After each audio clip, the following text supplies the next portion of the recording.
Well, The sun comparatively is speaking, powerful yeah. here. It's Can I'll you, take a I look don't at know if it's this. because your background at home or your camera where you usually are, but yeah, you get a pretty pasty complexion going sometimes. Yeah. Oh, look at that. Oh my Beautiful God. Bangkok. We got the Oh my can you see the pool? Look at my pool. Sucks to Boom. be you. God damn. It's a hard knock life for him. It's a hard knock life. I just moved into this hotel yesterday. So this is I feel like I'm in the good life. Wait, so How how long is are you gonna be there? how is scouting going? Oh, Amazing. I guess we should save that for the pod, Yeah. right? Like, yeah. Okay. Yeah. Um, Oh. all right, boys, I've had a day, so I'm gonna just tell you, I'm gonna be pretty low energy today. Okay. So, and the only thing I really have to talk about is the Jean-Paul Lai short film. Liam, did you get a chance to watch that? I did not. I did not. So you can have free run. Vice, did you watch it? Yeah, I did. Yeah, pretty Okay, cool. perfect. All right, because I think Liam, I think you should watch it even after we're done recording because I think there's an actress, the lead actress in it is somebody you want to put on your short list of people that you want to work with. Oh, for And real. this is For the guy real. who did like Jailbreak or Buy Bus. Yeah, Which he Yeah, did the Jailbreak jailbreak. and he did Night Shooters. And he was also Andrew Garfield's stunt double for Amazing Spider-Man. Oh, and you're right. Jailbreak had the Katsuni in it, right? It had Katsuni in it. Mhm. And she's I happened to amazing. do some Wikipedia research on this topic recently. Yeah, You know that she's Michelle Yao's stunt double? Yeah, she's legit. Like she fucking Katsuni is like legit. I can't remember what her real name is, but yeah, she's Celine Tran, no big Celine deal. Tran. Yeah, she's a legit martial artist. Um, and yeah, it's she's amazing. I love her. I know. Like, I was so blown away by that fact, and then I saw that name. I'm like, oh, it's weird connections. Okay, yeah, okay, no. great. Ben from Kung Fu Movie Guy did an interview with her, and she's she's Get one. her on the show. Get her on the show. I think we need to. I actually Season 2, The Witcher with Kasuni. yeah. Just like I'll actually turn into a puddle of starstruck. Just like what Liam hasn't spoken in an hour. Maybe that's what we do. Maybe we get her and Tommy Pistol on at the same time. Oh, And then dude. it'll be the porn episode. Oh, wait, I right. forgot. Oh, so yeah, so we'll talk that one. Liam, you can give all your greps about Andor, because I might go. I don't. Yeah. Okay. No. It's. I was talking with the producer last night. It goes into weird things, but it's not like about the show really. So anyway, yeah. And then I do want to mention there's two movies. What was it? The Warriors of the Future, that came out Yeah. this past week. But and also that the documentary I saw, the Retrograde, about the Afghanistan withdrawal. But my main thing is I do want to save more in-depth talks to that for when we record our war movie thing. Yeah. So I'll just give a quick preview or overview because I want people to remind people to watch it because they're both out. The other thing I got is, as you know, we're sponsored this week. And so I've got a box of goodies that I don't know if we want to do it on the show or if you guys just want me to show you the goodies now. No, let's do it on the show. Okay. That'll be our YouTube breakout. I mean, we should start with that, no? Yeah, we can start with that. So yeah, so all right. Well, if we're ready, then I can just bring us in 3, 2, 1. All right, ladies and gentlemen, welcome back to this week's episode of Action for Everyone. We're recording it on December 10th, 2022, but you're going to hear it on this here December 11th, 2022. I am, as always, your host, Mike Scott, joined by the inimitable, the new mic'd up Vice Victus. Vice, how are you today? Yeah, this is a Saturday night recording. This is the Quiet Storm. Got the hot mic going on. Hot mic and the hot mic with Vice. And Liam doing his bikini model overseas thing over there. Sports Illustrated, Action Illustrated. You got to see him. He's looking great, all tanned up and lubed up. And look at him. Oh my God, he's great. We're doing great, folks. We're doing great. Yep. And coming to us from Bangkok, Thailand, fronting by showing us his cool ass pool that's right outside his room and all that bullshit. Liam O'Donnell. Liam, how are you today? I'm doing great. I was really excited about the pool, even more excited about the full gym. They got a squat rack here. This is not, I haven't had one since I left. Great. Excited to go to work out after action for everyone. So that was the big reason why I was like, oh boy, I've kind of been around in a couple different hotels this week, and yeah, this one's pretty great. Your goatee is also, it's getting long. Like you're very clearly still shaving, but Yeah, I shaved. I trimmed it last night, but I don't know what the end game is at this point. I don't know what's going on anymore. It's very like Star Trek Mirrorverse. Like it's very like it's a very evil looking goatee. The way it like juts out, like you look kind of like a supervillain. So The dangerous thing about a goatee like this is that you don't realize how much weight you're gaining and losing. So like in London, the food. Look, the great food there. There's a lot of options. I don't think I did a very good job at it, and I gained like 6 pounds in a week. And then when I showed up, my producer Matthew Chow was like, "Hey man, what's going on?" I was like, it's a good point. I don't know what's going on. The goatee was blocking some of that, and I've already feel like I've the hotter climate, and what I always love about Asia is like it's really easy to separate your foods and to eat healthy stuff.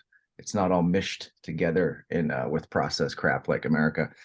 So yeah, I'm feeling real healthy and trim and enjoying everything about Thailand so far. Nice. Well, see, I got the beard to hide my fat face, so I look great now. Hey,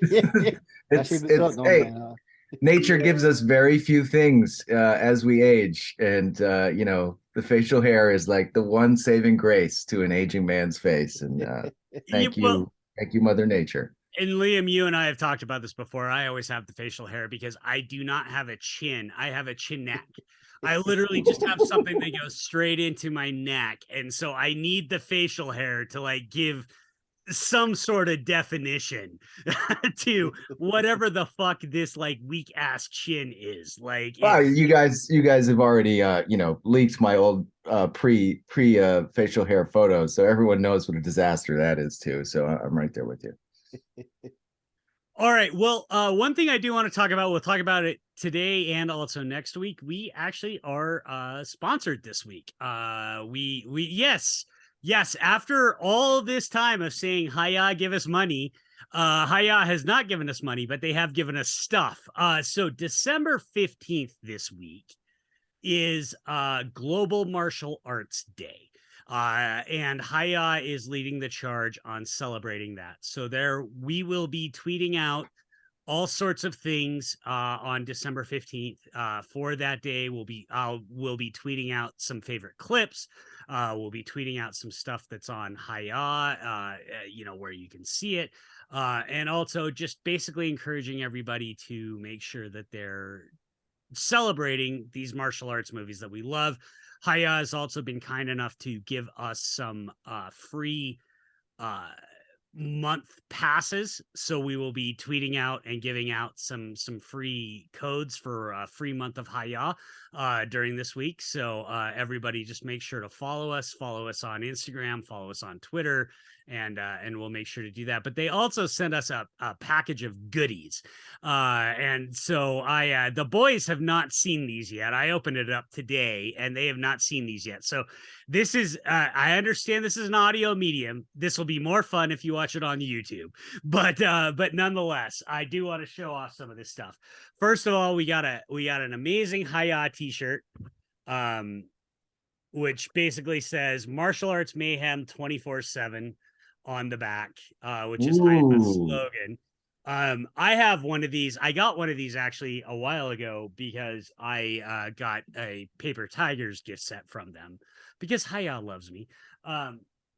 We got a nice Hiya blanket wrapped in a white gi, white belt for like a karate gi.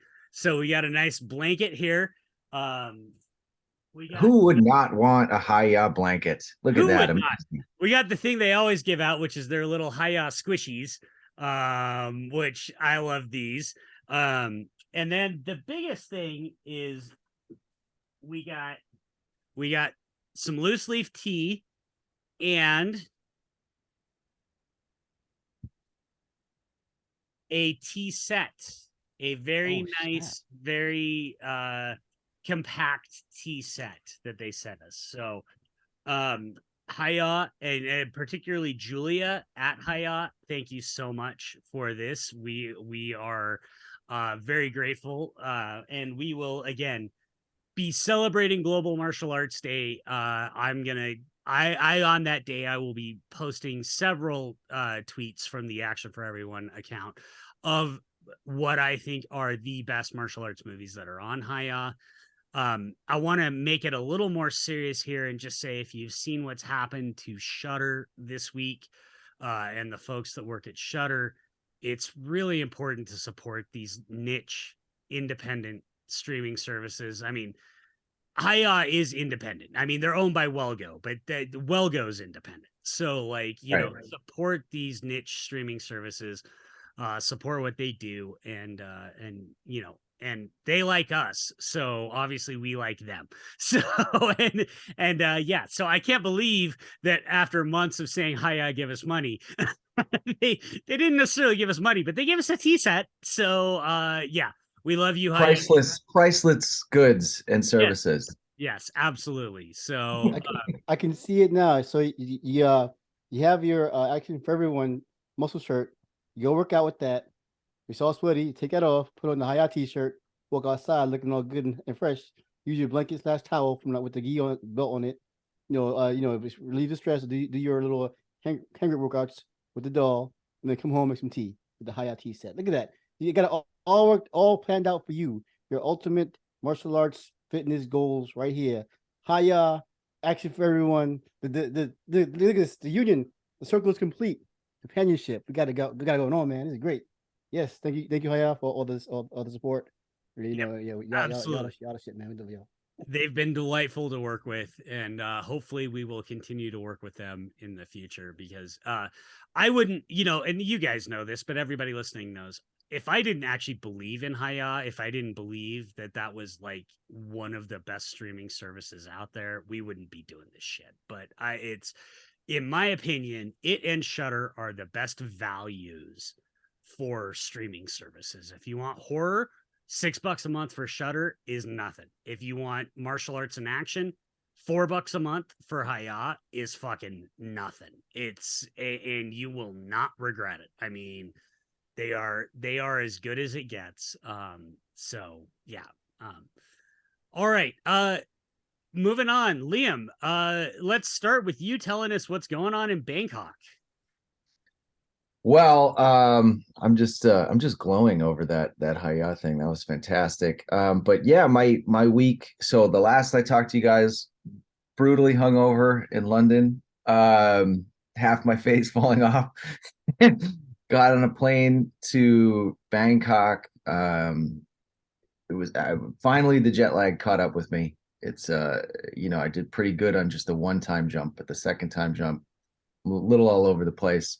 But luckily, producer Matthew Chouse, who I made Beyond Skyline with and Skylines, he came out for this leg of the trip, which involves all of the, as Timo was calling it on Twitter, my man versus food adventures, because he's a Frenchman and he loves to eat, and so he'll always drag me out, and we'll go to these different places, get a big huge crabs and hot pots with all this 300 grams of protein. So all of that was fantastic. The local Thai production team has been awesome, and the locations have not disappointed, and it's also been sort of like a little bit more of a discovery of things, because the different, I'd say, the communication between the two companies, they're like, oh, we think you want this. Then when you show up and you go, actually, this part of it is amazing. And if I'm being cryptic, it's just because, the movie's so far away. I would rather just people see the locations, maybe a little bit more like what actually filming and stuff like that. But So then we took a trip outside of the city, up into Chan. I'm gonna fuck it up. Chanaburi is or Chanachurnburi. It's an area near the bridge on the River Kwai, and literally checked into a hotel called View of the River Kwai. And it was like the bridge on the River Kwai was right out my window. And that was absolutely incredible. I wasn't feeling too good that night. Didn't really want to go out and have dinner. Was a little queasy from all the driving, so we just sat on this, and we all of us had like these decks, these balconies on our hotel room, like in a row. We just kind of sat out there and watched a concert on the balcony in the most peaceful location, and so that was gorgeous. Went up and checked out some waterfalls. Saw fed huge chunks of watermelon to elephants, which was incredible mood lifter. I don't know, and that came out of there. We were all just so damn happy. There's no elephants in the movie. We were scouting some jungle stuff, but it was at an elephant haven, so you always got to take a stop to feed the elephants. And so now I'm back in Bangkok. Finished kind of like the meat of the scout yesterday.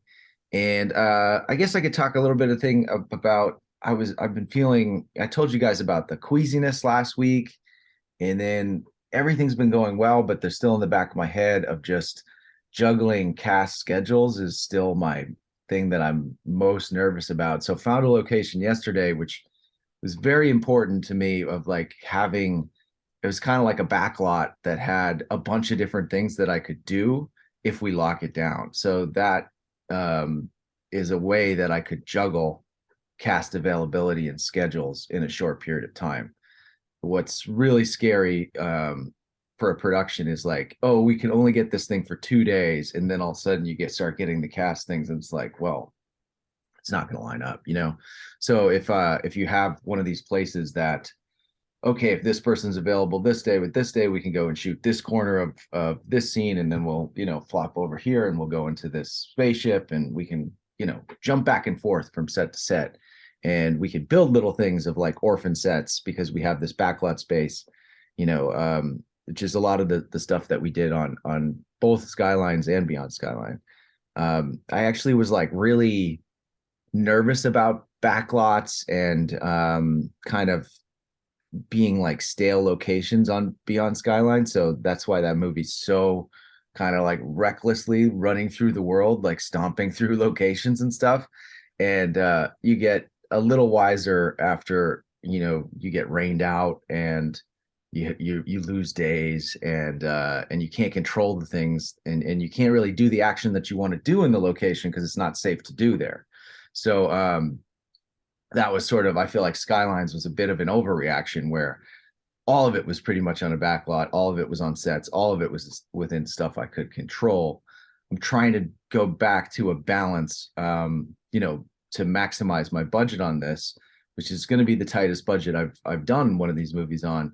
So it's like I'm trying to use more locations so that I'm not overspending on these sets, but then also find ways to maximize action, and actually be able to control it and do things that obviously are safe but cool, and kind of pushing things forward. And it's just a lot of different things in my mind about that, and how to really maximize this budget in different ways.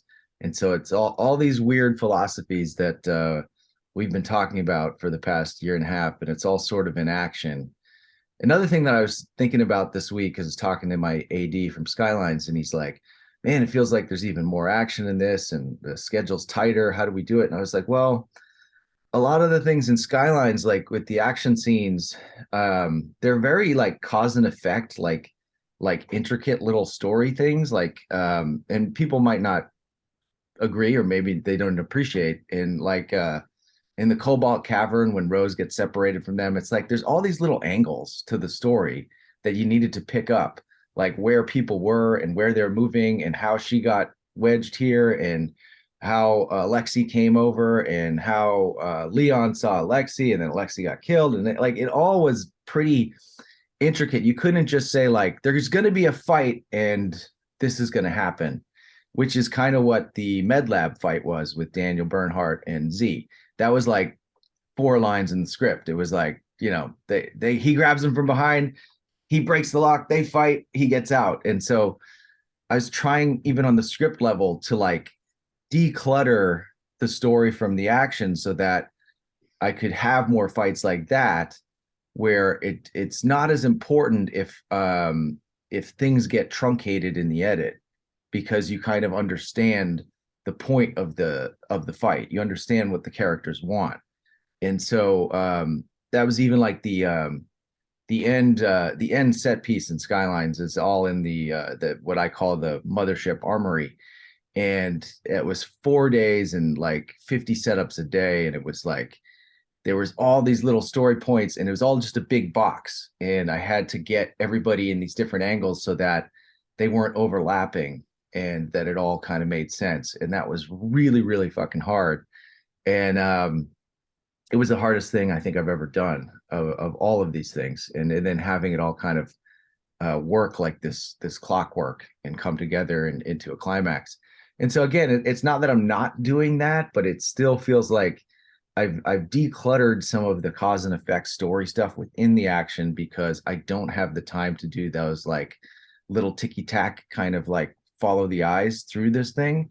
So I'm going to try to like have it be more about the choreography and more about kind of hooking the characters up, and less about these little cluttered story points that I'd sometimes come in with the writing. So I don't know if any of that makes sense, but that's kind of where my thought process has been in thinking about maximizing a budget for action in a way like this. It sounds kind of similar to well, I don't know if this is a good comparison because I haven't read or seen too many behind the scenes, but something like famously Die Hard, which is in a contained location more or less in the story at least. And so a lot of that movie is the action is about going from floor to floor, or going from, you know, say under the table to the elevator shaft to the roof to down Yes. off the roof to the fire hose.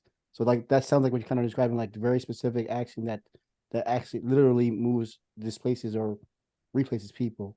So yeah, it's very interesting to hear you kind of think about that in the text on the page, so that it will help you in the physical world, like drive that. It's really fascinating to think about. But yeah, like, you know, even like movies like a car chase happens. Well, what does that mean? Does it mean like even some, you know, like the most famous car chase ever, the French Connection, like that's under, you know, under the underpass of a train station, but that's the location kind of matters, but at the same time it doesn't really, because the connectedness of it. So yeah, it's just interesting to see how to, where you find that balance between letting the action take unfurl itself, but also knowing where it's going to end up. That sounds pretty crazy to do. Yeah, like even if you think about Skylines again, just as a reference, like the my least favorite, I'd say, action beat is the beginning in this this like Dr. Mal's lab, and like it's like she's running away from Leon, and then all of a sudden like the alien is going berserk, and then the alien comes in, and you're like, wait a minute, what is that? So that like has this extra story point instead of just like she's got to get away from Leon. And so then that extra story point creates like a burden of explanation, and like if you're missing angles, it's like I didn't quite get that, you know what I mean? So it's little things like that I'm trying to tamper down on, and tamper up on, like building up to moments where then action explodes, and then, you know, making it, you know, we have a ton of work to do with the action. I mean, I've just started talking with Cha, and of course he was pitching ideas a million times cooler than what I had written. So there's going to be a lot of progress on that, but at the same time, there's not like a burden on the story of like Rose is, you know, getting pulled away from the group and then failing to use her powers and all of that kind of stuff that I felt like in the third one was it was a challenge, and I'm happy with it, but I was trying to understand why I was feeling ambitious about this one, even though I have less time. And so that's kind of the thought process of where I'm at this point.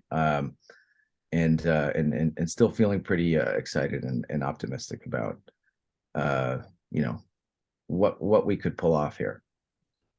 Well, I don't want to put words in your mouth, but it sounds very much like you're sort of channeling old school Hong Kong, right? Like the idea is you got this narrative and then you got this action team and you don't necessarily like you have narrative action scene, narrative action scene. You don't necessarily need to use them to like move the story forward because you mentioned Shaw. I mean, if you've got fucking real deal action doing your action for this, like nobody's going to give a shit. They're just going to want to watch them do their thing, and there's nothing wrong with that. And I think that's acknowledging that and recognizing that and being like, I can tell this story while also putting just these kick-ass action scenes in. I think about the Vyce mentioned car chases. I think about the car chase in The Rock, right? The one that was not in the script, was not supposed to be there. Michael Bay was like, yeah, we're missing. We've gone too long without action. And it's the dumbest fucking car chase on the face of the earth, right? Like it has no business being there.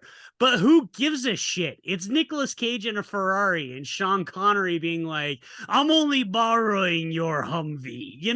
Like it doesn't fucking matter. It still rules in that movie. And so there is definitely something to be said for like, I'm always of the opinion that the best action scenes tell a story.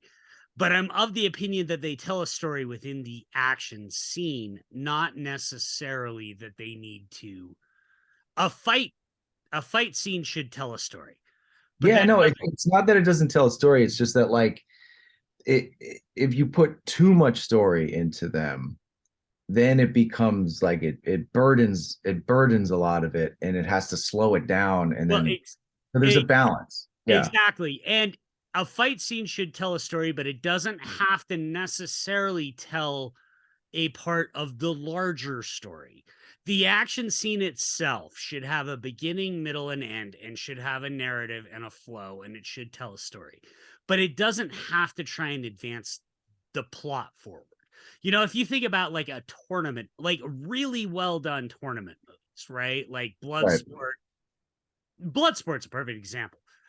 So many of the fights in Bloodsport have narratives. They tell stories. They don't advance the plot, but within that, they kind of do, because the plot is just like the fucking Mortal Kombat guy moving up the mountain. The plot is Frank Dukes like moving up, right? But like, you've obviously got when Chong Li beats down Jackson, like that moves the narrative forward. But like Van Damme fighting the Muay Thai guy, and he's just doing the come on, and they're just kicking each other in the ribs. Like that's not moving the plot forward, but that's still telling a narrative. It's telling a narrative that Frank doesn't give a shit. He will take however much punishment. So like if you can, and I'm not obviously not trying to tell you how to do your job. No. I think we're saying the same things. Yeah, it's just, I agree. It's like and you've read the script, so it's like it's not that the action doesn't advance the story. It's just that I think in some of the other ones, like I would put these, because you're dealing with all this alien shit, I'd put a lot of story burden within the action to explain things, and it's really difficult to do. And so obviously with enough money and resources, I think the best way is to be able to do all of this stuff. But it's like, again, the value resources, I'm looking at this piece of the pie. And the big decision from the writing standpoint was like, I gotta do more locations. I can't afford to build an entire planet again. I can't afford to build, this whole world. So I'm going to shoot on a lot more locations, and I'm going to have more kind of hand-to-hand action and less. And I'm still, as I'm working on this well, it's not last, but as I work on the next draft of the script post Scout, is like I'm still just trying to like not lean back on my past VFX, because that is the other thing, is that like working with hydraulics and work for the brothers, it was like, when in doubt, just like splatter some fucking CG cosmic rays over this thing, and we'll get on to the next thing. So I'm trying to just be like, does this fucking CG thing need to happen, or can they just punch the person in the back of the head? Well, or and I will tell you, having read the script, you absolutely wrote a script that instead of like, let's just splash some CG on it, you absolutely wrote a script that's like, let's just have some motherfuckers punch one another for a minute. And there's still more places that I'm trying to do that more. Yeah. Yeah. But that, thank you. Yeah. And again, if you're working with Real Deal, like, you got the guys that can absolutely just be like, yeah, fuck it. Let's just go punch one another for a minute. Like, this is, it's so funny that this movie is, I'm not going to get into any spoilers. It's the most epic Skyline movie, yet somehow still the most like intimate, gritty, down to earth, like just people punching people of the entire series. And that's it's perfect, man. I mean, I love it. People punching people, it seems like that works. never not works. But yeah, there's some stuff that I've been doing with the villain character, and working on figuring out the arc and the uses of his powers, and putting limits on things is always interesting. And so yeah, I'm having a blast, and thinking deeply about the philosophies of this show. God, if this movie sucks, you guys, it's just gonna fucking be awful. Everyone's gonna be like, you spent a year preaching. And everyone's like, look at all this thought process, look at all this torture you're putting yourself through. Fucking sucks, dude. Get a job. Yeah, we're done. That will be the end of action for everyone. If this, like, we have hitched our wagon. And so much is out of my control. None of it's completely out of your guys' control, but you'll still be guilty. I can't wait. Guilt by association, absolutely. Yeah, we're all fucked. We're all going down on the ship together. But I guess the only thing I'll say is that again, like Mike just inferred, we're in no position to have to do your job per se. But like I'm thinking about what you're describing. Like, it sounds like a lot of, among other things, project management. Something I'm familiar with. And lots of, even back in military days, the logistics between operations and support and all that stuff. But it just occurred to me that there was a thing a few weeks past week about how being a director is one of the most hazardous professions to people's health, because it kind of all the stress and stuff can destroy you. So, not to say please don't die, but I am saying that. But I want to. Yes, this is a very difficult, arduous task ahead of you, but also I don't have to tell you this, but I want people to like I want you to hear it from me. Like, you live in the dream in some regard, and we're really proud that you're doing that. But also, you're fucking Thailand. Well, I guess when I was overseas for so long, I guess 10 years of my life, I regret not taking the opportunity to just enjoy it. Just like be out to where I was, but beyond the mission itself. So just don't forget to see the elephants once in a while. Like when all else fails, just feed an elephant. And that's part of the adventure. Yeah, no, thank you for sure. The fucking it's hard not to feel grateful, I think, in a place like this. And like you said, the people are really special, and it's I don't know. It was so great to start my first directing job in Indonesia, because it was such a young film industry.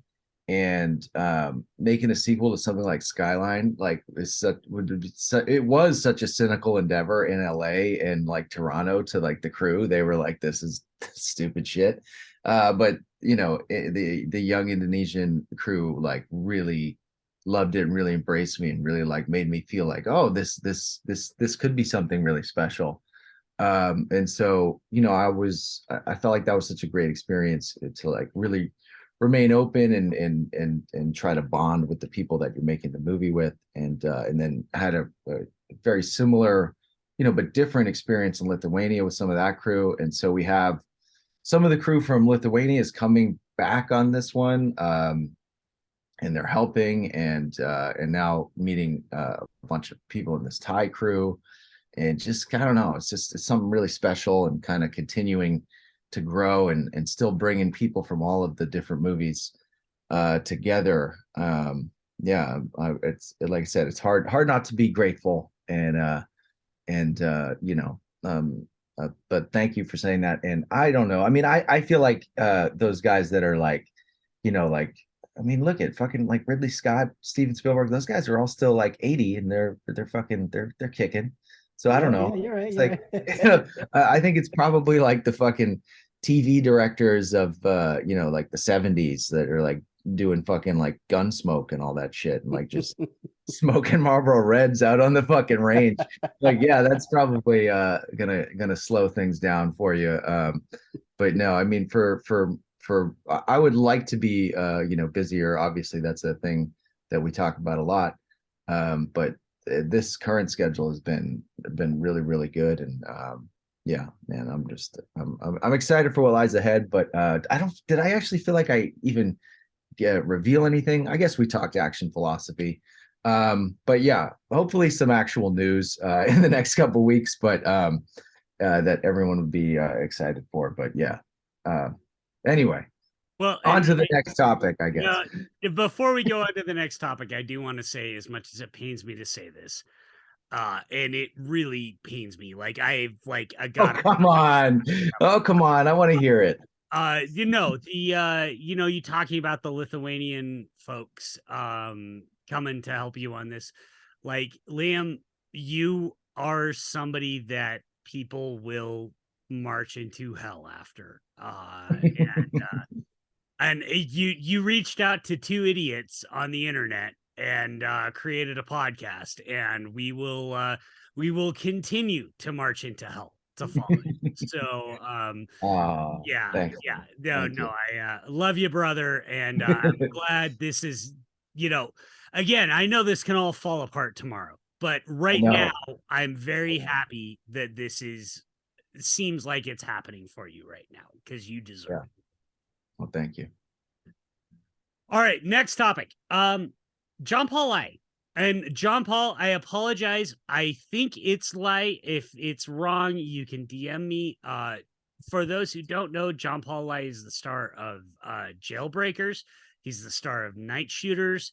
He has been making several short films. He also shows up in the why am I drawing a blank on the Wade Barrett, the Stu Bennett movie. But anyway, he just did a new short film called Speed Dating, and he reached out to me through friend of the show and my friend Mike Fury.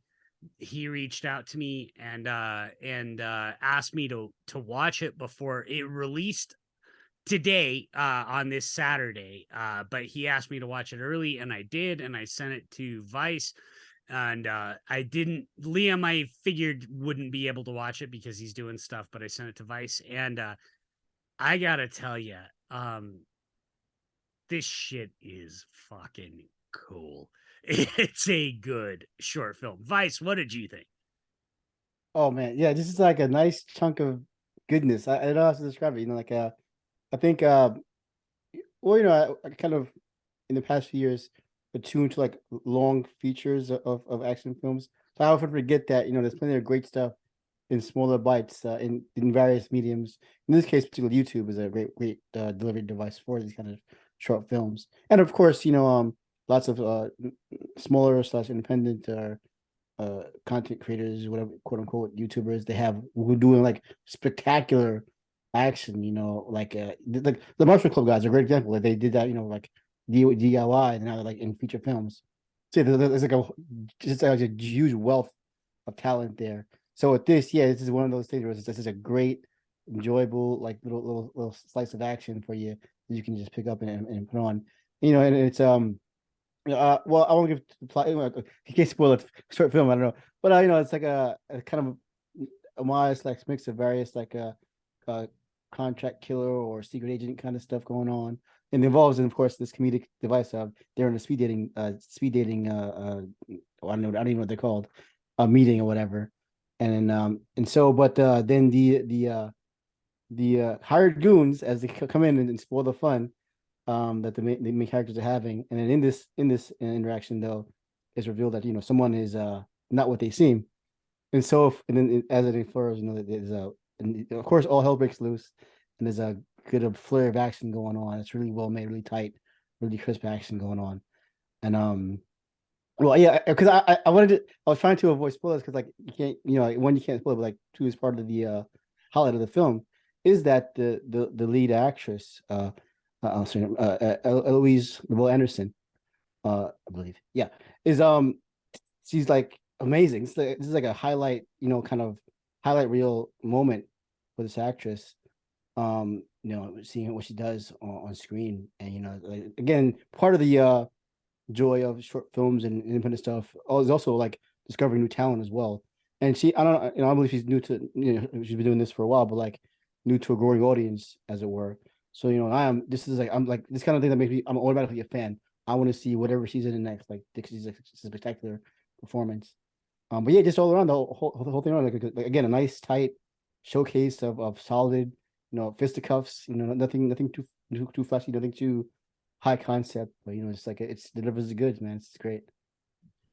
Yeah, this is such a fucking showcase for Eloise. Like I did not know her before this, and I was actually talking to Jean Paul, and I'm like, oh my god, again, our motto of this show, holy shit, did he hook her up? Like she is.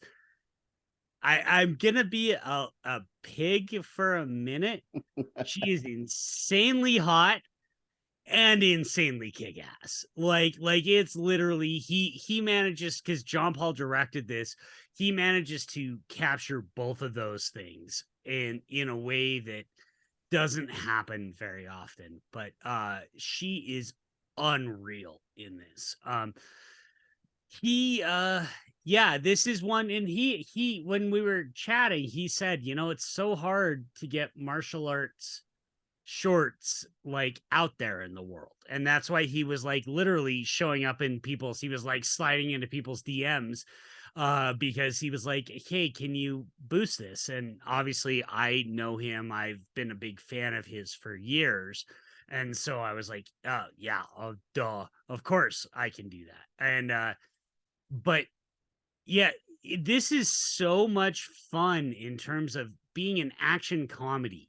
Like there's really actually, the action in it is only, I mean, it's only 13 minutes long, and there's maybe like 2 minutes of action, but it's so well done that it doesn't matter. But the comedy is so funny and so well done that it just builds perfectly. The only, if I have a criticism, and it's not really a criticism, it's just that obviously this is super low budget, and so the gunshots and the blood are all CGI, and obviously those are not, I mean, they don't have that real feel. But for me, I don't care, because I get that it's a short film. I'm not expecting like high level squibs and pyrotechnics and stuff like that in a short film.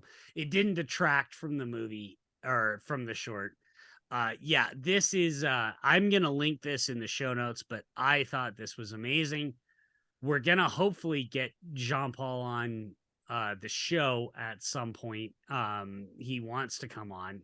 We were trying to get him on today, but he's shooting something, so he couldn't be on. But we'll get him on soon because he's one of the best. If you haven't seen Jailbreak or Night Shooters, those are both A4E approved. You really need to see him. And I Am Vengeance Retaliation is the Stu Bennett one that I was thinking of. Oh, and also, as you mentioned, I'm kind of catching up with it now. The new season of Gangs of London, season 2 is out now on AMC Plus and also on UK on Sky TV. So, and he has a feature, one episode of that as well, and a great fight with the lead super producer. So yeah, he's definitely a high level person. And one more thing about the short itself about Spaghetti, I always hesitate to like compare stuff to John Wick because everybody does that shit. But but the other part, the other side of that coin is that shit is actually hard to do. So like we've all seen so many copycats, as it were, of John Wick style 8711, 87 North style of action, and it's those guys are the best for a reason. Like that's not an easy thing to just like pull off. But so that said, what John Paul does here is like it's just like a really nice, crisp, clean action that's yes, reminiscent of the gunshot, quick kills, headshots, whatever. But it had its own style of it because again the comedy. So yeah, this is like pretty high level stuff for in a small little package here. So definitely recommend checking it out. Yeah, it's 13 minutes of just awesome. I mean, it's so much fun. So congrats, John Paul. We got your back. We're gonna try and boost this as much as we can. But to me, this short is exactly why we started this show. This is everything that this show is supposed to be about. Boosting indie action stars, boosting what they're doing. And yeah, I loved it. So yeah. All right, boys. I have not watched Andor, but you both have. I'm sorry, Liam. I had shit. Your relationship with Star Wars is very interesting because it's literally tattooed on your body. But it's you'll fading. That's the problem. It's fading. I am not. But also part of it was timing. I mean, I got Christmas movies to watch, dude, and I got Hallmark movies to watch. So, well, you know what? That's kind of going into it. Like, I think that's part of why I wanted to talk about this and why we wanted to talk in the show about it, because for me, as a guy who doesn't know shit about Star Wars, this is like one of my favorite, not just one of my favorite TV shows in the past few years, but as other people have said, probably the best Star Wars thing, property, whatever you want to call it, in years, maybe ever, even honestly. Like people have even compared to like the original trilogy or whatever the fuck, that's kind of where I wanted to come in with this is that as opposed to my stupid ass nerding out for Transformers last week, try to be a little smarter here and that without getting to the deep lore of blue motherfuckers in Star Wars. Like the admiral that everybody loves. I don't even know what I do, or the cowboy dude, whatever. All that bullshit. It's Muppets in space. It's Muppets. Optimus Primal's supposed to be a gorilla. If he's 20 feet tall, how's he supposed to be disguised? I don't get it. Well, yeah, and that was my point. I'm gonna go grab another whiskey, and I'm gonna let you boys talk about Andor. I'll be back in a few minutes, but yeah, get your Andor on. Yeah. So yeah, I'll just start off by saying I love this show, and I think it's great because this is like this at its core. It is a high quality sci-fi espionage story. Like you literally do not have to know anything about Star Wars other than maybe other than the Empire's evil and the rebels are fighting them. Like that's the bare bones show you really need to know. But the thing is that it's really smart how it uses that familiar cultural fabric, pop cultural fabric, to tell this really engaging and intelligent story about fascism and about the intricacies and gray areas of fighting fascism and fighting empires and guerrilla warfare and espionage and all these things. A police state, the even class divide stuff, rich and poor, whatever. There's all this stuff going on, but it's still it's still people that joke that at any point you could Jar Jar Binks could walk in and it's still part of this fucking the meat of that's still this universe, but thankfully they avoid all that. They avoid any kind of fan wankery and stuff like that.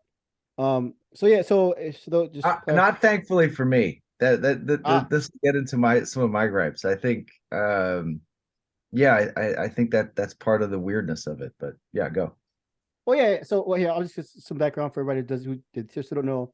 This is the prequel series, I guess you could call it, of Cassian Andor, who was one of the main characters in the movie Rogue One.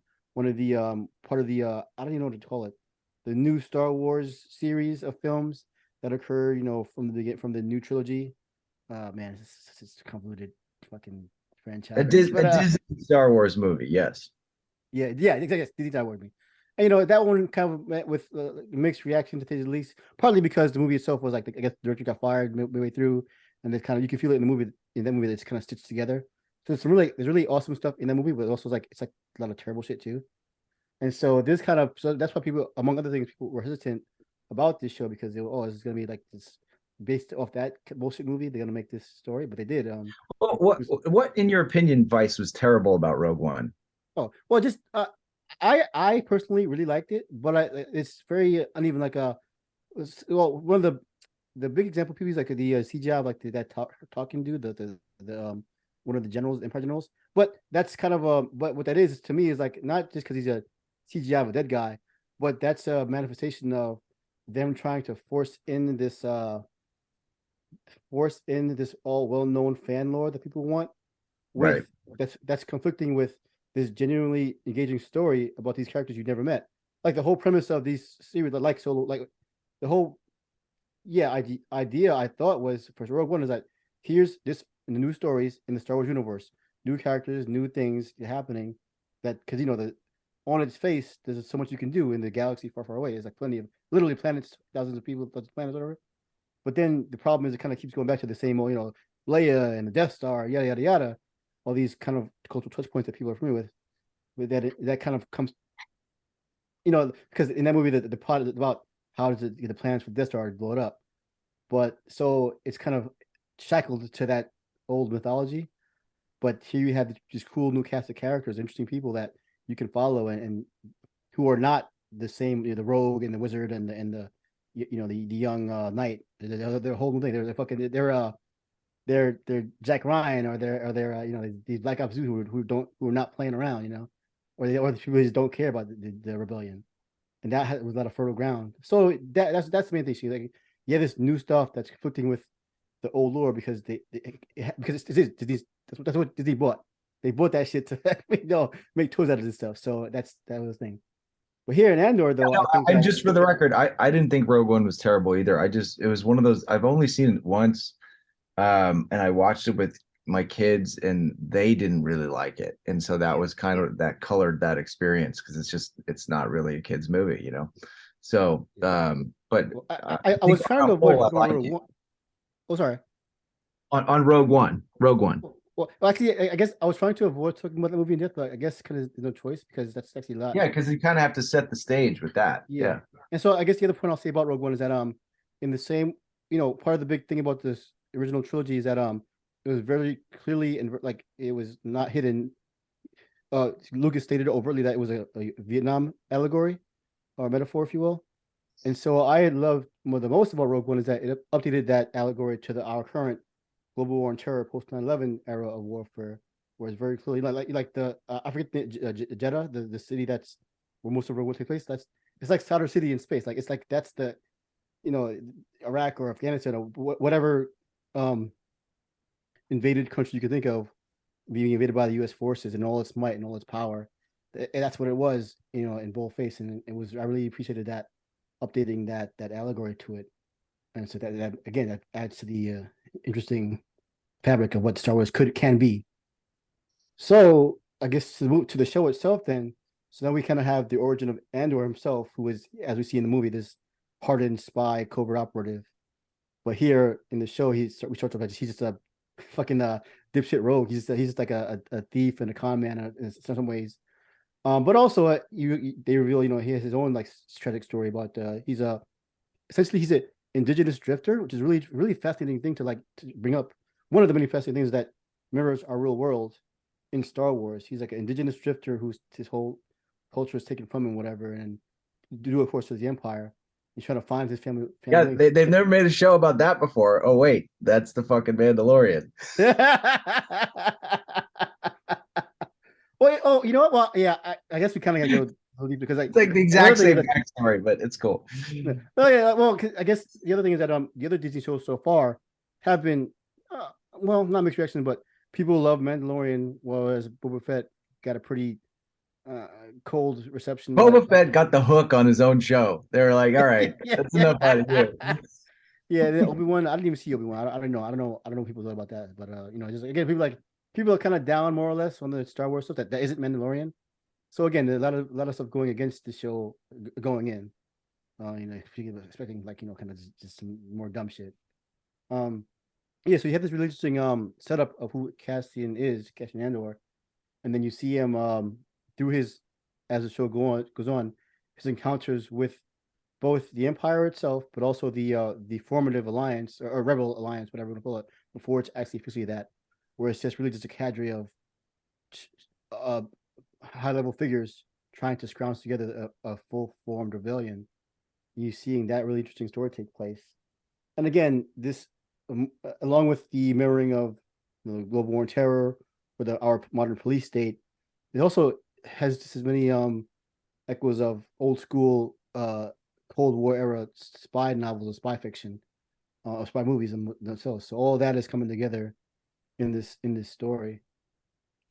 So a big part of that is Stellan Skarsgård as the one of the main benefactor, if you will, of this formative alliance. And so he's scouting Andor. He sees his potential. What he can basically if nothing else, Andor's a survivor, and he sees that skill within him. And then he sees as the show plays out, you see all his various skills either come into play or he learns them as he goes. So that makes the show compelling. You see him getting into these like really tight situations, and that's probably the beauty of the show is that it's a foregone conclusion that we know how Andor will die in the future. So kind of inherently there's a lack of that puts a weight against it, the dramatic tension. Yet this is some of the most tense storytelling I've seen in fucking years, because we know he's gonna survive, but the how and who else along with it is drives so much of this, and it's really fascinating stuff to see it work out so well. And before I continue, the key point here is that Tony Gilroy, the showrunner of this, he's himself a high level writer director, the Bourne series, Michael Clayton, and so forth. So this is not it's not just some like as the kids say, corporate product. It's like an actual genuine storyteller, using his skills in this franchise world, and he's done really good stuff here. So yeah, that's just overview of it all. I want to avoid deep spoilers or whatever. But yeah, Liam, I know you had some issues with the show despite all that, though.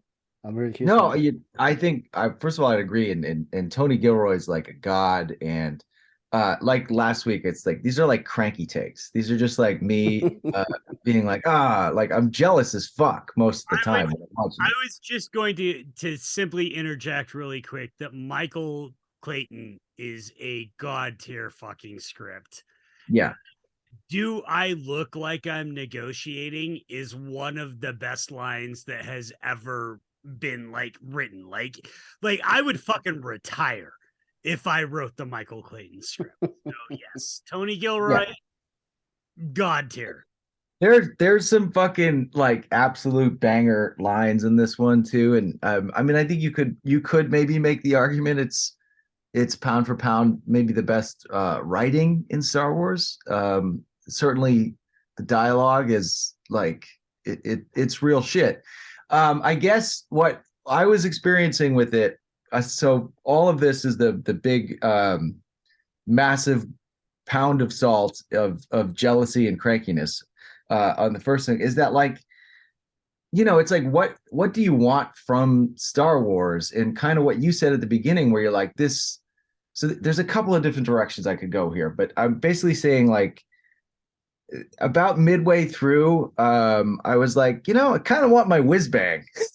I was kind of like, like where's the fucking aliens? Like, where's my fucking like gee whiz fucking shit? That's what everybody says. Where's fucking aliens? That's yeah. I was like, well, like, hey, I'm a simple man. I want a fucking alien in my fucking Star Wars movie. I want a fucking laser sword every once in a while, chopping someone's head off. Like, what the fuck?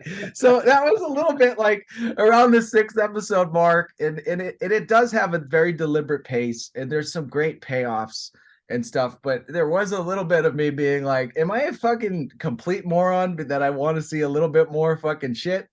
And then I think the next episode, some of that stuff happened. I will say, I think there's the planet where the main heist happens in the middle of the series called Aldani. and they have this kind of like indigenous stand-in people as the Aldani that are just a mix of humans. I think just real cowardice to make those humans. Those should have been a fucking alien, some interesting alien of some kind. Like they weren't really too important to the plot. They kind of have their own side thing. It just, that was like little things like that I'm just sort of like, as a guy who makes alien movies and loves creatures and stuff, I was kind of like, give me a little bit more here in stuff of that. So that's my like really dumb guy take, because at I'm a dumb guy above all else. And then, but the adult approach is that they basically, and this is what I thought about a lot of like high-minded adult filmmakers, like Jeff Nichols is one that I think about. Like they'll like pull back like the whole movie and then give you that like that one moment, and then that means more than like slathering it all over the movie like I do.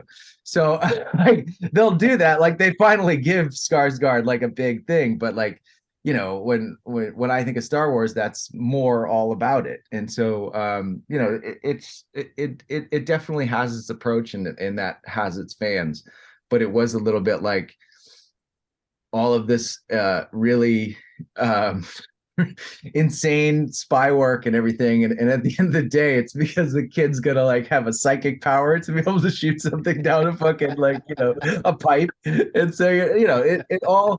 And so then I started, once I finished it, and I just want everyone to like stop yelling at me and say like, yes, I really enjoyed, especially the last couple episodes and everything, is that it was just sort of me thinking like, man, like you can't really make Blade Runner, like you couldn't make a new Blade Runner. You'd have to make Blade Runner within the Star Wars universe. And so that started making me kind of like feel depressed. But I guess that's kind of like it's like needlessly being negative about a good piece of work.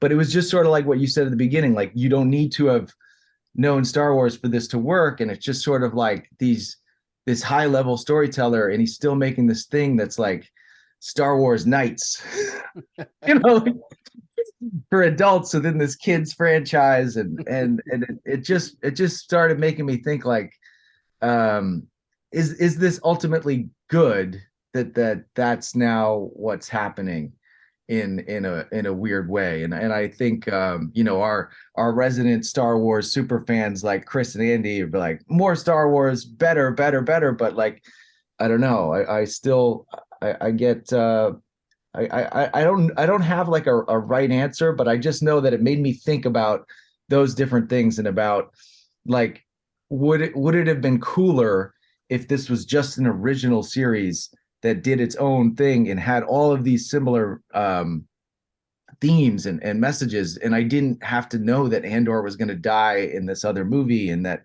there was like, these same amount of resources, which it would never happen, but that was sort of the end takeaway, that that having it to be all fit together. And it's a little bit of the MCU issue. It's a lot of the MCU issue, is that like it all kind of has to still stand toe to toe with everything. And so, even all this really great work, it's still kind of like part of this bigger assembly line and stuff. So I don't know. Those were kind of my cranky, jealous takes. The dumbest one being, where's my whiz bang? But you're speaking of something really powerful, because like part of the discourse, if you will, the show is that in the text of the story, it's very, very much, well, part of the issue is it's very very directly anti-fascist. And there is some like class stuff there as well. And so I think a lot of people have been taking it to I want to be careful I say this, maybe too much to heart, and that, oh my God, here's this like, eat the rich, smash the patriarchy. Like they're taking all this, our current modern cultural context of the culture wars, or even I don't like that phrase because people are actually dying in this stuff, but like our very modern understanding of ideologies, right wing, left wing, extremists, whatever have you. And a lot of this is directly spoken in the show, but it's in the wizard fucking space wizard that's going on. And I think a lot of so I've seen online like people are taking this very, like they say, I can't believe Disney made this anti-capitalist piece of art. But therein, one, it's not really anti-capitalist. It's more, again, that's just one part of it. But also, two, is that the bigger thing is, yes, like this is still part of a mega corporation. There's still like we're still eating from the same trough as all the other shit. So how really any establishment can it be? That anti-capitalist story is designed to make you pay $19.99 a month for the Disney bundle. Yes, that's exactly like seeing people give Disney fucking credit for anything makes my eyes roll out of the back of my skull. Yeah, and I think our friend Aaron Stewart on had mentioned this in one of his threads about the show, because he loved it as well. But he's like, like it's kind of a fool's errand to think that Disney is making these messages. This is Disney, like any other big media company. They hire somebody to do the work, and that artist, that person they hire, they speak their art through the budget, the resources they're given. So it's not a psyop that Disney is trying to placate us with this anti-capitalist art to make us buy stuff. This is them hiring it out. They went, hey, we want a good Star Wars show or whatever. We want people to watch the show. And then Tony goes, all right, fuck it, I'm gonna give you some bangers. And he does so with his own voice, his own message. And that's the art, that's the message. That's the piece of what we have before us. And I think people are kind of in both ways, good and bad. Like they're putting this weight on the show that shouldn't need to be there. Like it's not a psyop, but it's also not a saving grace of it's not going to save us from capitalism. It's a TV show. Yeah, it's not a psyop. Like you're saying it's not a psyop, but I'm like saying it's not a psyop. The QAnon Star Wars. But yeah, I think I'm always wary of a discussion about any piece of art that goes beyond the context of what's on the page or on the screen itself. And now that is important because that this is how we process our culture, our society. But for me, I had to come to grips with that. It can only go so far. Like even the MCU stuff you mentioned, even with that, like Captain America and all this, Winter Soldier, like people calling like three days of Condor, or the people calling him like he's smashing the fascists and the hidden in the government, or even like the show I like, Falcon Winter Soldier, which people kind of hated, but I liked it. But like even that, all that stuff can only go so far, because at the end of the day, we still have our real world context to deal with. These are just like reflections or echoes of our world, not actual direct things about it. Now, and kind of a side note, that it doesn't mean that it's not always true. Like a great example is The Boys on Amazon. A great example of like a really anti-establishment in its text show. But again, it's by the biggest fucking evil company in the world, Amazon, running this shit, paying the bills. But what the art is saying and its context of how it's being created, I don't know if the phrase "separate the art from the artist" applies here. So maybe separate the art from the money. I don't know. It's a very, very, very strange thing because like separate the art from the benefactor, right? Like separate the art from the people behind the money. Yeah. So yeah, so I hesitate to get too deep into the stuff with Andor, because for me, just what's on the page, what's on the screen is so enormous itself. This is a great. It's like, I mean, I don't watch much TV in the past few years, but this is definitely easily one of the best shows I've seen in the past decade or so. Just as a functional piece of writing and directing and performances. Oh my god, the performance. Diego Luna, like I didn't even to me, I didn't even realize he had it in him, honestly, from Rogue One. At least for this character, where he's in that movie is kind of has to turn badass to like kind of empty it in a little bit. But see here, a full-fledged human being, and well, whatever they're called in Star Wars, I don't know if they're humans or not, but you see what he's going through, and then so going to the text of it again, part of what's cool about the show is that you're seeing a covert operative become an operative in real time. So the show is kind of set up in like a mini arcs, 3 or 4 episode arcs. There's again that main heist. Well, the first is the escape from his home planet. Then there's the big heist. That's part of the central part of the story. Then there's a prison arc where he gets captured. And again, what's interesting about that, because like he doesn't get captured because of the heist. He gets captured because the Empire's dicks. Like they did like dickhead cops. And they arrested him in Space Miami for jaywalking basically. Like he's like for being indigenous. Like harassing Mexicans in the street. That's what happens to him. He gets thrown in jail for like 10 years. Like that's what happens in the show. But then in that development though, then he learns, survival, escape, resistance, evasion. Here he learns this. In the heist before, he learns like infiltration, sabotage, assassination. Even at one point, he has to kill somebody who's like not down for the cause. That shit was hard, man. That was a great scene. So he's learning all this stuff basically on the fly of how to be a James Bond or how to be 007, how to be a covert operative.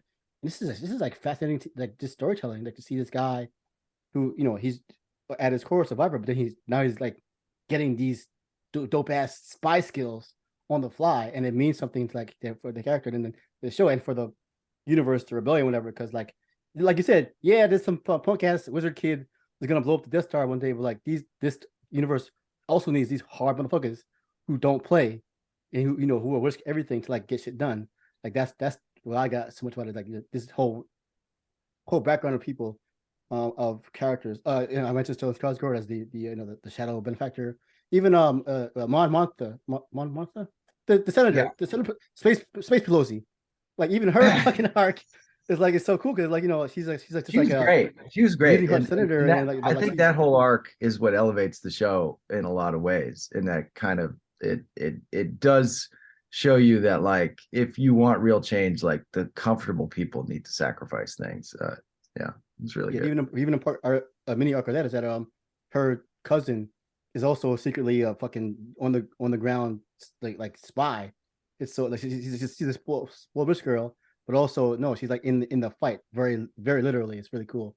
So yeah, there's a lot of the intricate arcs and relationships going on in the story that again happens in the same universe as Jar Jar Binks and all that dumb shit. But like that to me that enriches the universe more than again because I don't care about the Muppets, but that said though. There was a few scenes where just like this. But at the end of the story, the space fucking warlock that they killed, like 20 years later, like magically comes back alive 20 years after that, and it gets killed by his granddaughter. Like I don't know, like this whole fucking thing is just so ridiculous that they really do need to do like. It made me think like, man, they need to do a fucking Palpatine show and like fix that whole fucking storyline so that they can figure out what the fuck actually happened in that sequel trilogy with that character and clean a bunch of stuff up. The dude's still alive. Like, dude, let's do a Palpatine series and fix the big fucking issue at the end of the story right now. One thing on Diego Luna I wanted to say, Vyce, is that he is great in this. And, Antonio Banderas made some news recently where he's like, I would hand over Zorro too. And I just assumed before clicking on the article because of Andor and how good he is that he was going to say Diego Luna. And he's like, Tom Holland. I would give the mask to Tom Holland. And I'm like, oh my fucking God. Diego Luna for Zorro. That's what I would say. Yeah. And okay. I also wanted to mention, about the Star Wars shit. Like, as you mentioned, yes, it's a slow burn, but there really, really like I think to me at least, maybe some of the most iconic Star Wars shit that happens in this show. Specifically the hold on. Most iconic shit that happens in Star Wars is when in this show. Stellan Skarsgård escapes from that the radar star cruiser thing. That shit was so fucking dope. He has like a whole sequence where he has to escape the law. He has to get away, so he has like all these countermeasures. And it's like a little rinky-dink scout ship. It's actually like a badass like death cruiser. So he's like tungsten countermeasures and a fucking like space giant ship size lightsabers on his wings. And it's like, oh, here goes the Star Wars shit people were asking about. And it's like some of the best shit I've ever seen. That's what I said. I said it has a great scene, but like you're talking about the most like iconic film series. Like there's nothing.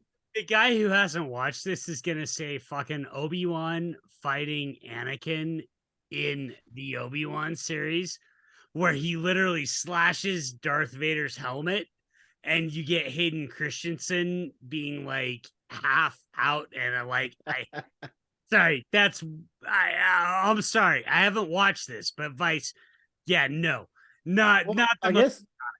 Okay, well, I don't know. I mean, again, as a guy who doesn't know Star Wars, like to me, that that's memorable to me because, well, I guess I'll nerd out a little bit. Even though I used to read that the spacecraft of Star Wars books, like those like fake, well, not really fake diagrams of each ship. I know what a Sun Crusher is because of that book. Like so it has like the whole encyclopedia of stuff. Sun Crusher. Star Wars fans hate the Sun Crusher. Just so But like, so I do have like some context of like some deeper lore nerd shit. But so then when like I see stuff like this, like that radar the Star Destroyer and his like little like USS Defiant, it's like Death Cruiser. It's like that reminds me of stuff that I've seen before. Like Yeah, no, it was super cool shit. It was just, you said most iconic in this series is like, well, yeah, because he does the fucking light speed. That's iconic, from the original movie. That's it's your opinion, so it is what it is. Well, okay, oh yeah. So I mean, well, we'll see in time history if they say, because again, how many people actually watch the show? That's the other part. I don't know. They say like the ratings aren't really fucking. No, all that. because you cannot. It's going to be hard to get kids to watch something that's such a slow burn. That's why I said it's Star Wars Nights. oh god. Yeah, well, I guess where I'm coming from, like, yeah, like, dying because Liam being like, it's your opinion. Who gives a shit? I didn't say who gives a shit. I said it is what it is. I was just sort of like, like the iconic thing is fucking Darth Vader's voice. But that's the point. Look, again, and I'm the guy who has not watched Andor.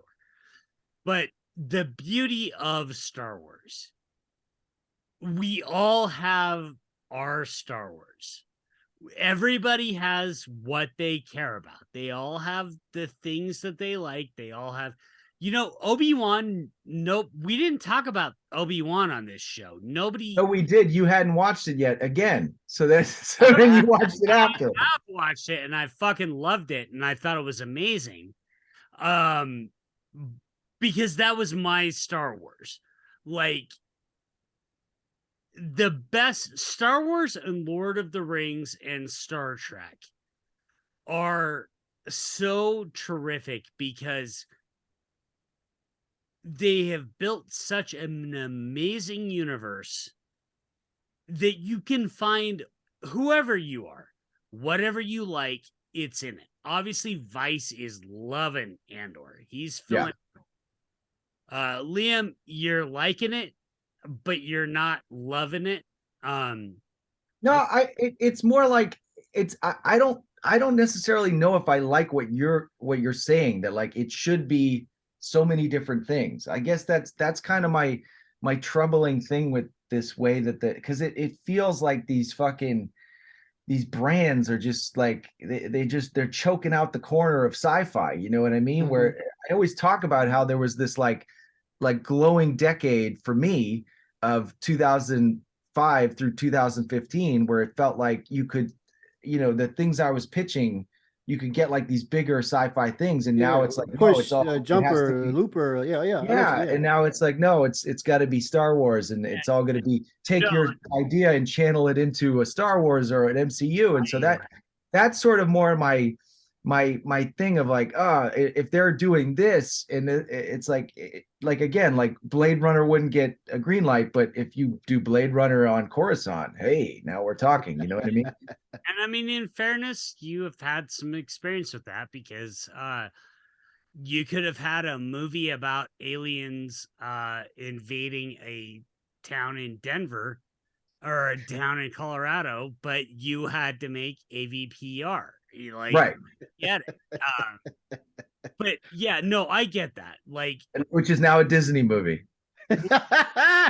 Absolutely. Like, yeah.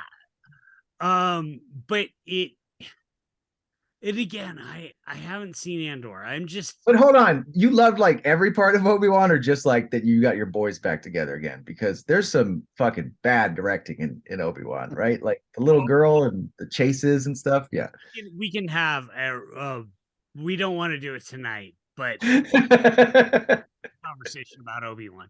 What I will say, Obi-Wan delivered on what I wanted out of Obi-Wan. There's some shit like that is not a perfect No, I think the difference in the craft. Forget about. I think emotionally, Obi-Wan, you're gonna like that more. But like the difference in the craft between Obi-Wan and Andor is pretty immense. Oh, I Yeah. can't even imagine. I'm like Obi-Wan, the craft in that, but for the final fight between Vader and Obi-Wan, which I thought was tremendously well done. Which again was Cha and Real Deal, and Cha showed me the previs they did and described that, like, when they're showing it to Obi-Wan, I can't remember Ewan McGregor's name. So he showed it to Obi-Wan and the director. They like gave them little like movie tickets. Like, here's your ticket, sir. And like went into his trailer and they had popcorn and they showed him the whole fight. And he got like emotional. He had like tears in his eyes, crying. He was just like, it was an amazing experience, and he was so happy. And we went out to the bar afterwards and we're getting texts from Ewan being like, great job, guys. I'm so excited about this. I'm so excited about this. So I was just like, damn, dude, you guys fucking did Obi-Wan versus Vader. Like that happened in your life. That's fucking amazing. Yeah. No, but I will say, yes, the first like 3 or 4 episodes, I don't need Obi-Wan working a fucking job. Like, that's like, I get that. Like Obi-Wan, as we always talk about on this show, Obi-Wan should have been a movie. Yeah, that was a definite movie, and then the actual set pieces could have been set pieces and stuff like that. Yeah. But the fight between Obi-Wan and Vader at the end, oh my God, my Star Wars loving heart, like I was erect. Like I was so happy. Okay. Last thing about Andor, just to No, we can keep going on Andor because I feel like you're not done. Well, I guess all I really wanted to say that well, no, yeah, I do want to say more. I really like Yeah, this say show, it. even though- Just even though I'm don't wrap stupid. it up. Say it. Well, we mentioned the alien thing, right? Like, why are they showing aliens? Fucking Star Wars. We're in space. Where the fuck are they? And they do have some of that too. Like, there's like a part where they escape the prison, and like there's like these like two sloth frog dudes who Yeah, had they beef were with the great. Empire. Yeah, they're great. Yeah, fucking awesome. Should have been the Aldanis and stuff like that. Yeah, but I kind of like that I guess I don't know if it's a 20 girl's intention, but like to rebuke that point and to kind of hammer home that the Empire is like the Empire doesn't have aliens because they're racist. Like that's part of the ongoing understanding of the Empire. But like they don't even give a shit about humans. That's how evil they are. I like that it stresses that point. Like no, here's just like regular space Guatemalans, and we're gonna murder them too. Like we are so evil. We don't care about which planet you can. We hate all of you. So I like that this part of Star Wars stresses that point, and also, but at the same time though, getting into the actual workings of the Empire was a big thing in this show, where they have the ISB, the space, the evil intel guys, whatever, the evil intel lieutenant. You see her role in like we have there's plenty of, what do they call them? They call them the board meeting parts of the show, where you see all the imperial intel officers who are just like jockeying for power, just like being sniveling little like little bastards. Then the people actually trying to like do work, do evil work, and even then they get stymied by these like these power chasers. So that was really interesting to see there too, and also like just others. We talk about the banality of evil and stuff. The show begins with these private police contractors, and some of my favorite characters is Scotty War Crimes and Fail's son Pencil Dick. I forget their real names, but that's what I call them. That's what I call them. Yeah, the failed son. The failed son. I'm glad you pointed him out because I was just gonna say too. Like, what a great character, great performance, and I was strangely rooting for him, like not to die. Like, I don't want him to win, but I was kind of like wanted him to find some type of purpose or something. And it's that I was happy with where it ended, and I think there is going to be a season 2, right? Yeah. And I think that part again, the one thing about the aliens don't really matter so much, but also the fact that like you said, if this galaxy is run by evil space wizard, why don't people just unite and kill the evil space wizard? And then there's this I show didn't kind say of that. I didn't no, say no, no, that. no, no. I mean like in general, if you try to if I think the one were show to answers that question. My more question is just how high-minded and adult it is, but at the end the space wizard comes back from the dead. That's right. kind of more what I was Oh joking no, about. well, I mean, it's just like kind of like philosophically speaking, in this universe, is people who have magic and people who don't. That's just how it is. That's the story we're given.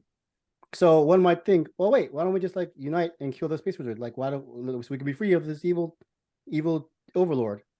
And then the show kind of expresses that the reason that doesn't happen is because there's a lot of motherfuckers who want to be part of the evil too, who have no magic, who have no skill, but they want to be part of that power in whatever grubby way they can. And hence, Chaos and Pencil Dick is a great example of that. Like, even these lowly people who he's like a incel kid or whatever. Like he wants this Yeah, power for yeah, himself. that you're right. It was like it was such a good explanation of like these fucking right-wing like alt blogger guys that like if their parents are telling them like please make me proud, please go out and do this, and then they're struggling to do it, it's like that is their own culture, that is their own ethos, they're operating the way they were programmed to. Yeah. And so yeah, that's why it was kind of a and he's miserable like every step of the way. But there's a great scene where they're like, come on, give a speech, rally the troops. And the fact that he just fucking bombs so hard on Yeah. that, like I don't know if you had any experience with that from your days in the service, but it Well, felt yeah, very no, it's plenty. I've seen plenty of like people who don't know the way the army works. Is like you have like your enlisted people and officers, and but officers who's like out of college, whatever. It's like 21-year-olds who's in charge of a 30-year-old like 10-year veteran, and so like that power dynamic is just a strange thing because like you have like what you would think a person with experience should be leading, but no, he has to like answer to this fucking kid. Well, sorry to all the lieutenants I remember, but Yeah. so it has this similar kind of thing where like his is like kind of like this young punk officer. And but in his case though, he has this like a crazy ass gung ho psycho sergeant at his side. He's like, yeah, tell him, dude, like he's fucking insane. So like, yeah, that's it. But also again, that moment or that first arc, once again, mirroring real world stuff here. Like we talked about this before about these when shootings happen, real world, and where are the cops, and or just in general, like we see all these cops with military hardware from the war on terror that's been passed down to them. But when they actually needed for like a serious thing, they have the chicken shit out or like they can't respond properly.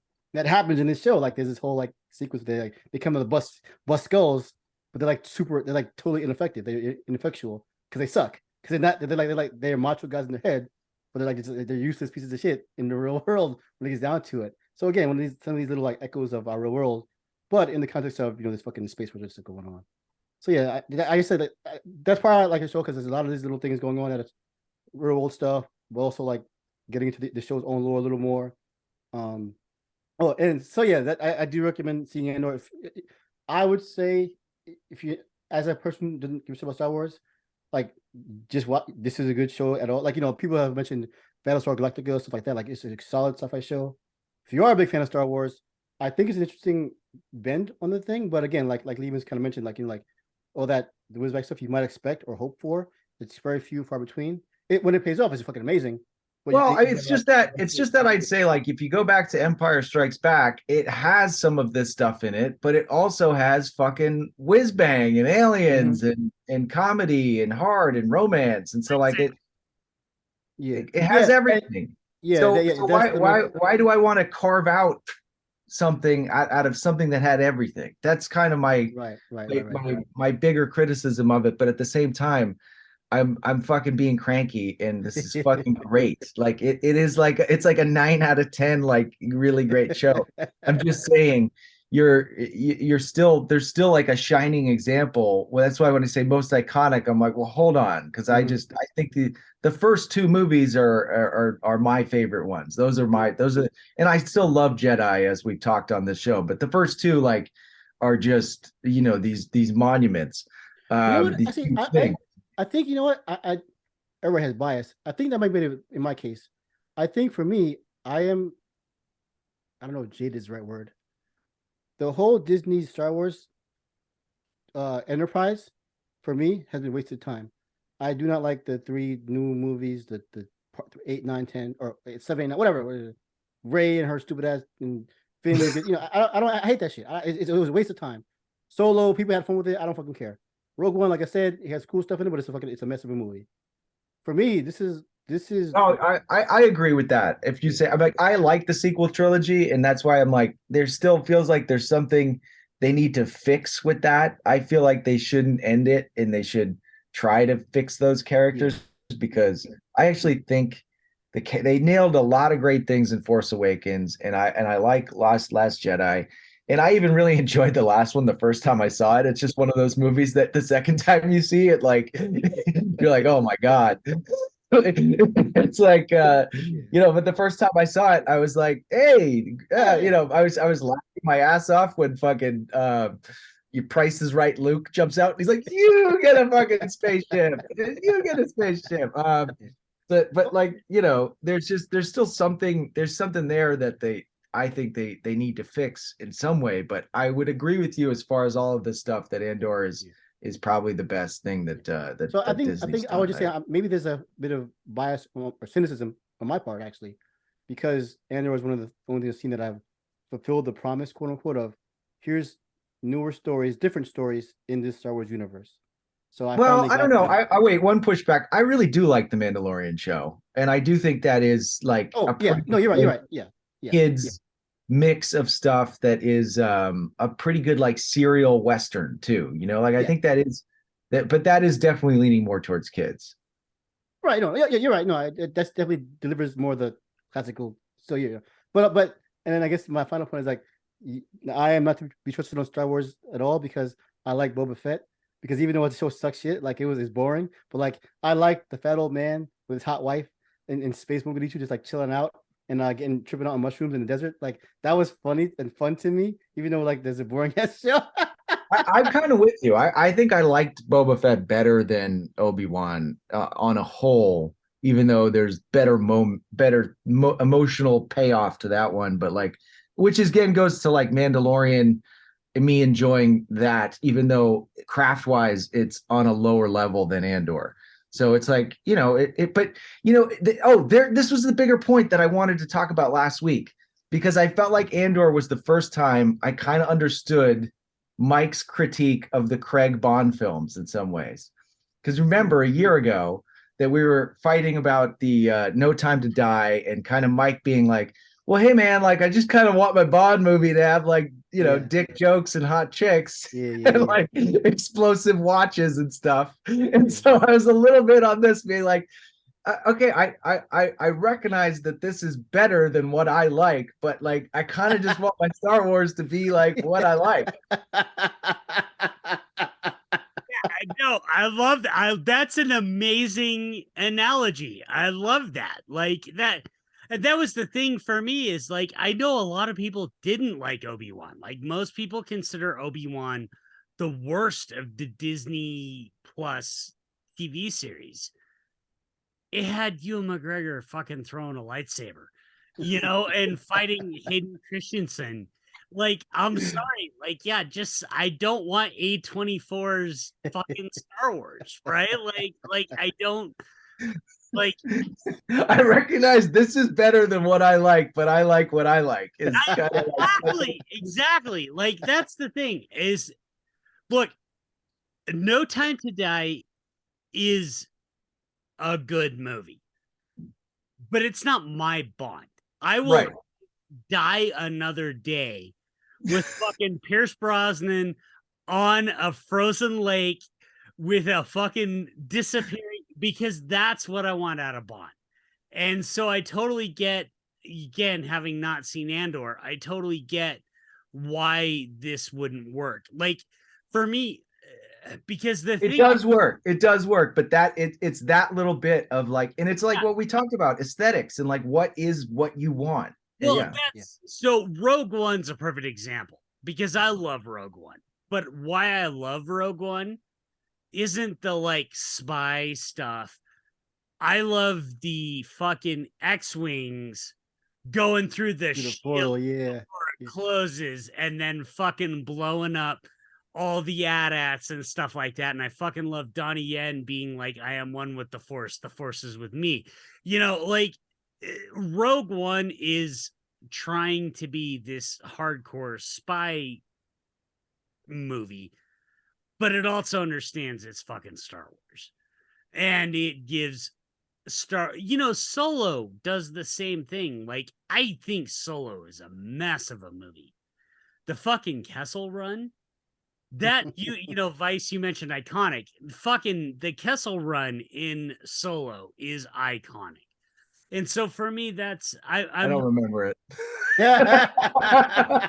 well, watch it again.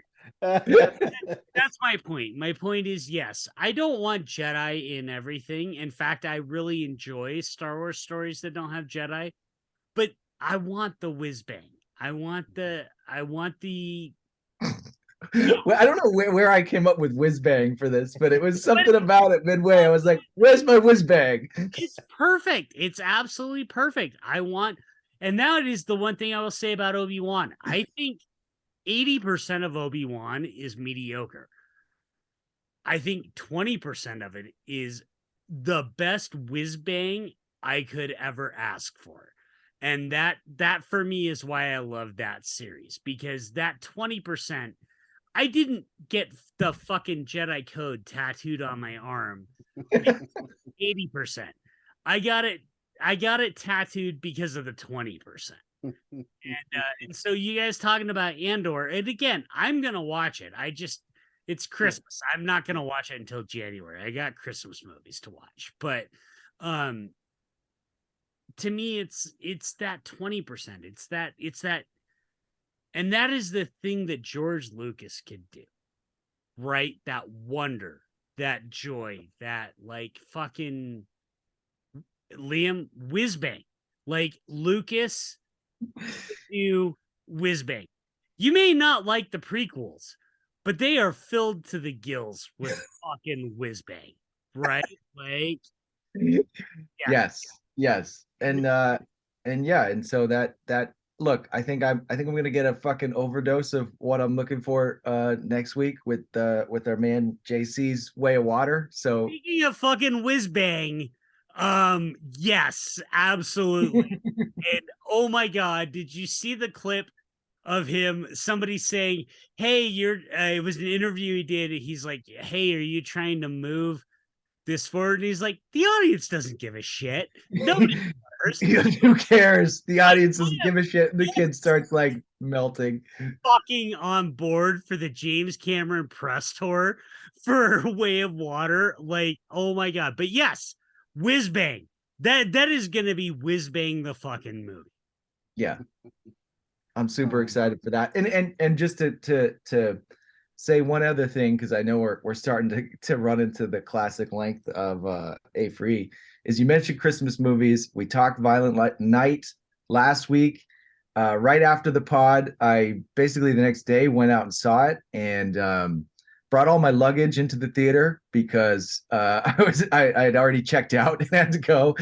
And I got to say, that's like a definite white privilege thing. Like a white guy just walks in with like a full fucking suitcase. The usher was like, hey man, what are you doing? I was like, checked out. I got like 6 hours to kill. He was like, okay. I mean, I guess it's cool. It's not cool, but I just got away with it. And so I was so happy that all of the real deal guys, Fong, Jean, and Cha all like have real roles in this. They all have these great moments. They got real lines on camera, and not much of a spoiler, but all great deaths at the hands of David Harbour.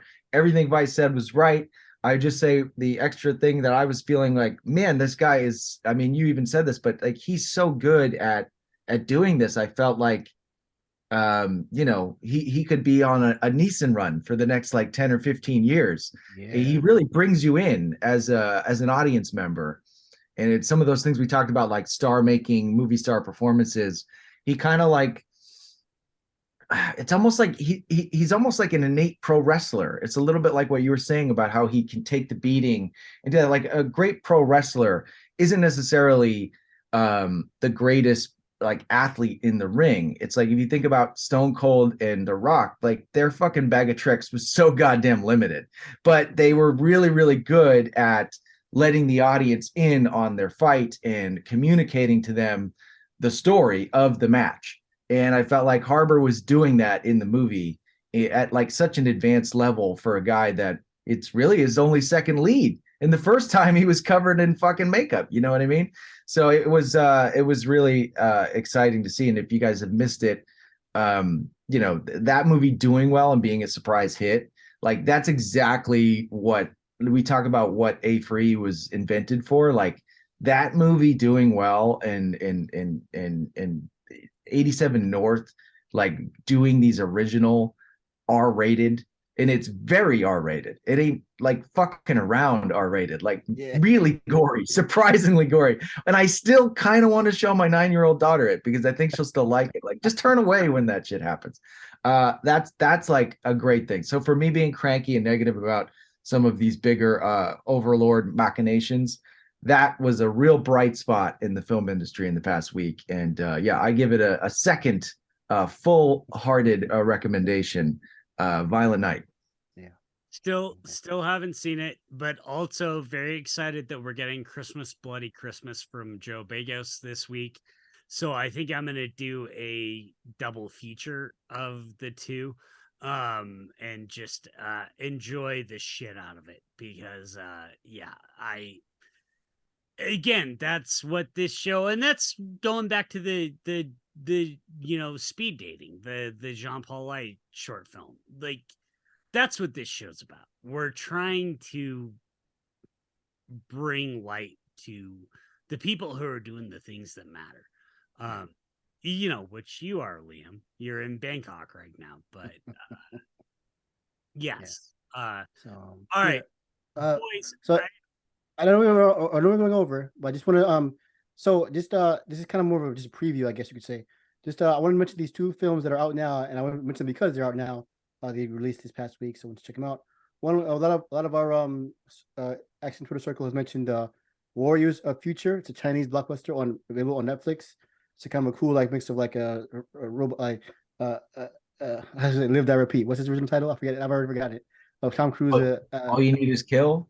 Yeah, right. Whatever it was called. Tomorrow is the yeah, just about. You know, it's mech suits and aliens and insect creatures. There's crazy ass stuff going on at a pretty high level for well, relatively speaking, for Chinese movies, because you know in the past they didn't really have a good handle on high level blockbusters, but now they do. You know, in the past few years.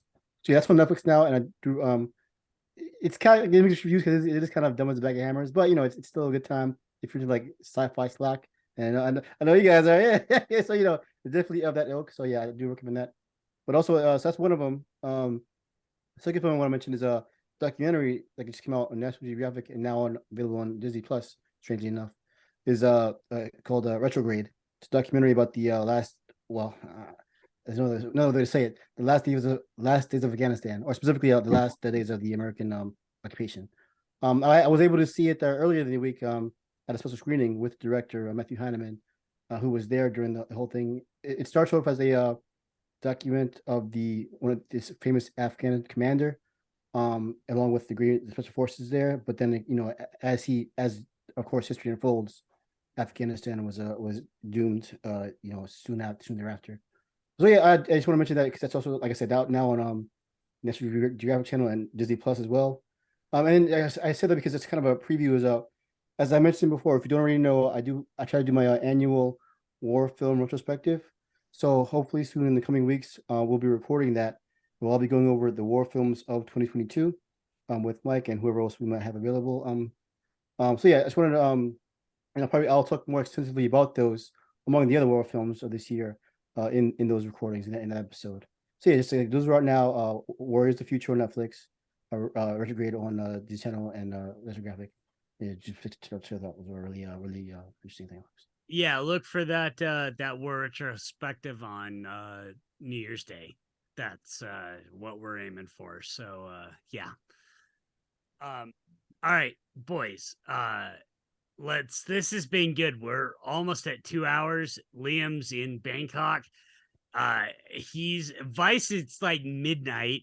For me, I'm ready to go to bed. Liam started, but Yep. yeah, Vice. Where can people find you? Oh, I am on Instagram at Vyce Fitness, and you should go there because I was at a Christmas party last night with my wife, and I was looking fly as fuck. I got a redo suits recently, custom tailored, looking crispy clean. Got my burgundy going on with the matching dark burgundy shirt. Like you can see all my pictures there on Instagram. Me looking fresh, my wife looking hot, bad as bitch you ever seen. To me, I don't care. That's my wife. Love your wife. Love your wife. She's in the back. She's in the kitchen. Love you. Yeah, I look hot. So check that shit out on Instagram at Vyce Fitness. Fucking smoking. There was no just fucking smoke shows. You guys were amazing. Yeah. So I'm on there looking hot. I'm on Letterboxd, being smart at Vyce Fitness. I have some reviews of other movies that I mentioned there. And of course, as always, until the machine destroys it or till Elon destroys it, kill the thing, I'm on Twitter at Vyce Fitness talking all the shit. Liam, where can people find you? Liam Odin, Twitter, Instagram. Been posting fun stories, trying not to give away locations, so we just do like a weird lunch post every day. And but the crew seems to be enjoying that. So yeah, keep going. I'll be here until the end of the week, and then back to Los Angeles to my waiting my wife, Pet Kanya, who are our former guest on the show, who has been holding it down for me. And Vyce, inspired by his wife guy devotion, give her a shout out as well. Thank you for making this whole thing possible. Thank you, Pet. Thank you, Pat. You are amazing. I can barely tolerate your husband, so I don't know how you do it every day, 24 hours, 7 days a week. But no, I love you, Liam, but also love you, Pat. You're amazing. You can follow the show at Linktree/A4E podcast. You can follow me personally on, I don't know, fucking Twitter at Hibachi Justice, but I've been in lurker mode. Yeah, you haven't been on that much lately. No, I just but I think you've been happier, probably, right? I have absolutely been happier. I've been lurking. Like, don't get me wrong. I'm seeing everything that's happening. I'm seeing all our stupidness. Yep. Comment on it. I kind of broke that last night because of the reporter that was killed at the World Cup and the World Cup and fuck all of that bullshit. But that's neither here nor there. Like, that just sucks. But yeah, horrible. I've been lurking. So yeah, don't even bother following me. A4E Linktree/A4E podcast. Follow us there. That's we gotta sell shit, Mike. What are you talking about? Yeah, Mr. Hiya, don't even fucking bother following me. That's so funny. Yes, you will want to follow Hiya. You will watch that. So where you're gonna want to go is A4E podcast on Twitter. I will be tweeting Hiya stuff. We'll be talking about Global Martial Arts Day. I will be showing clips of great martial arts movies. Some of them might be from Beyond Skyline or Skylines. I don't know. Maybe. I got a feeling some of them might feature Scott Adkins. I think that's probably there's a decent chance that some of them Scott Adkins, but also some of them will also feature Donnie Yen doing breakdancing. So either way, I will be tweeting those. So yeah, listen to us, hit us up. We've got free month-long memberships for Hiya. So anyway, boys, love you. This was amazing. It's such a weird episode this week, but I'm loving it. So yeah. Let's do this again next week. Love you guys. Sounds good. That was a good episode, I think.